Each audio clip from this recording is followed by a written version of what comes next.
Nancy herself never said anything like that, right? The president's manufactured crisis. The president decided that he imagined or whatever, had the mythology of a crisis at the border. President Trump must stop holding the American people hostage, must stop manufacturing a crisis. Mr. President, the evidence of what's happening there does not support the crisis that you describe. Okay, we still have to send them over a pitchfork for that classic American Gothic shot. Joining me now with a reaction, Dinesh D'Souza, conservative commentator, filmmaker.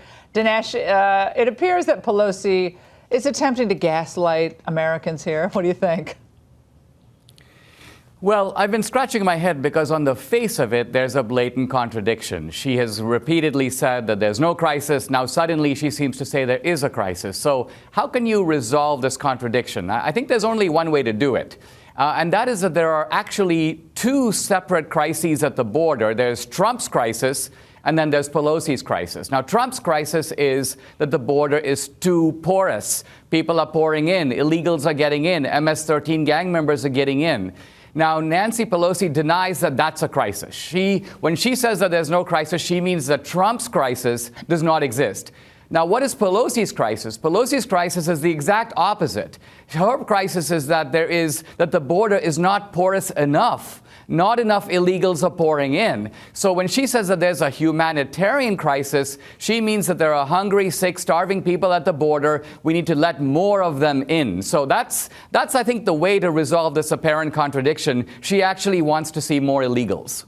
Well, Dinesh, the CNN made a big deal this week of pictures that are heartbreaking. I mean, they're children who are outdoors or on the ground. They're Mylar blankets. They're pouring out of these processing centers, children and adults, and they're being held in places where they're not meant to be held because those are processing centers. They're not permanent detainment areas where people are detained for days and days and days. The Congress doesn't want to give HHS, what takes care of these the unaccompanied minors, they don't want to give them money.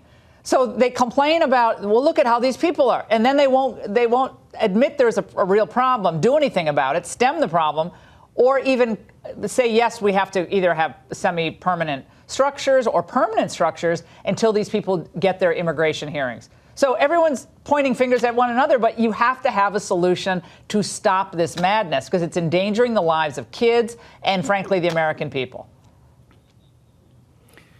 Yes, we have to realize that this kind of humanitarian crisis that Pelosi is referring to is actually worldwide. In other words, when you think about people who are sick or starving, that's happening in India, that's happening in Thailand and China. So you have to ask why the particular solicitude for this particular group of starving people in Mexico. And the answer is political. In other words, it's not that Nancy Pelosi wants to share her wealth or the wealth of America with India and China, not at all. The reason that the Democrats have a special interest in the illegals is they want to sort of transform the demographics of America. Even though illegals can't vote, over time illegals have children, their children are American citizens, they grow up, they can vote.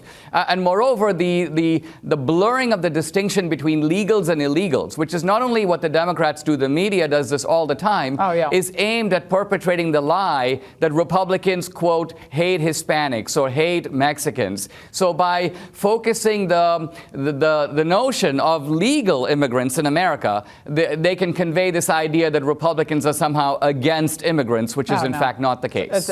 Well, and you are an immigrant. Speaking of the issue, Dinesh, thank you so much. We appreciate it.